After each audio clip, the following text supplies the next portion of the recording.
నమస్తే, welcome to I special. ఇన్నాళ్ళు కేరళలోని అనంత పద్మనాభ స్వామి ఆలయ సంపద గురించి విని ఉన్నాం. కానీ ఇప్పుడు ఉత్తరప్రదేశ్ మధురలోని ప్రపంచ ప్రసిద్ధి చెందిన బాకే బిహారీ కృష్ణ ఆలయం కూడా అదే ఉత్కంఠను రేపుతోంది. ఆలయ గర్భగుడి కింద ఉన్న భాండాగారం అంటే ఖజానా ద్వారాలు సుమారు 54 ఏళ్ల తర్వాత తెరుచుకున్నాయి. లోపల ఏముంది? గతంలో దొరికిన సంపదతో పాటు ఇంకా అంతులేని నిధి ఉందా? అనంత పద్మనాభుడిలాగే ఈ నిధికి కూడా శేషనాగు కాపలా ఉందే. దేశం మొత్తం ఉత్కంఠగా ఎదురు చూస్తున్న ఈ బాకే బిహారీ ఆలయ సంపద లెక్కింపుపై స్పెషల్ స్టోరీ.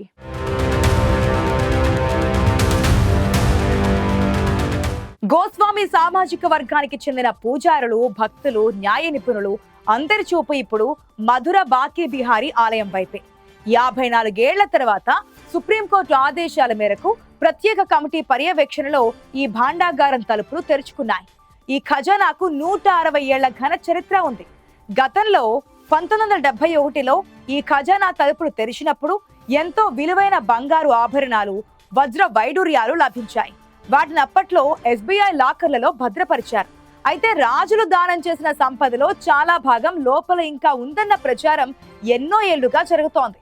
నెమలి నెక్లెస్, నవరత్నాలు, వెండి శేషనాగు, బంగారు కలసం వంటి విలువైన ఆభరణాలు ఆ ఖజానాలో ఉన్నట్లుగా చెబుతూ ఉన్నారు. అయితే ఈ నిధికి ఉన్న ఉత్కంఠ ఒక్క సంపద గురించే కాదు. కేరళ పద్మనాభ స్వామి ఆలయం లాగే బాకే బిహారీ ఆలయ సంపదకు కూడా శేషనాగు కాపలా ఉంటుందనే ప్రచారం భక్తుల్లో బలంగా ఉంది.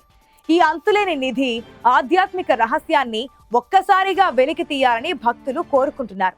అందుకే ఆలయ కమిటీ సభ్యులు ఒక కీలక డిమాండ్ ను ముందుకు తెచ్చారు. అనంత పద్మనాభ స్వామి ఆలయంలో మాదిరిగానే బాకే బిహారీ ఆలయ సంపద లెక్కింపును కూడా ప్రత్యక్ష ప్రసారం అంటే లైవ్ టెలికాస్ట్ చేయాలని డిమాండ్ చేస్తున్నారు.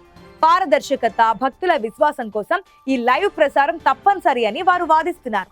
ధనత్రయోదశి పర్వదినాన ఈ ఖజానాని తెరవడానికి అధికారులు ప్రయత్నించగా ఈ మొత్తం వ్యవహారంపై దేశవ్యాప్తంగా ఉత్కంఠ నెలకొంది.